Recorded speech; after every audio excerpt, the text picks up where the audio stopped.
કાશ્મીરી બાપુ આશ્રમ તરફ જવાનો રસ્તો છે. આગળ અમારી ટીમ જાય છે.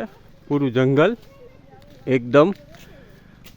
અહીંયા કિસ્મત હોય તો વનનો રાજા કેસરી ગજરાજ પણ મળી શકે છે. બાકી આવી સિંહણું તો રસ્તામાં રખડતી જ હોય, એ આપણી સાથે જ ફરતી હોય. આ જંગલ છે.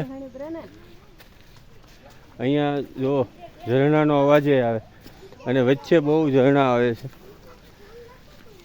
અને શાંતિથી નાહી શકાય. સ્નાન કરવું હોય એના માટે પણ ઉત્તમ સ્થળ. વહેતા ઝરણાઓનો ખલખલ અવાજ, કુદરતના સંપૂર્ણ સાનિધ્યમાં, પ્રકૃતિની ગોદમાં. આ સંતો મહંતો ગિરનારમાં ભક્તિ કરવાનું કારણ પણ આ જ હોઈ શકે. લોકો અહીંયા ઝરણાઓનો આનંદ લે છે. તનિષ્કભાઈ ત્યાં જ છે, એ શું કરે છે ખબર નહીં. વહેતા ઝરણાનો આનંદ લેતા હોય એવું લાગે છે.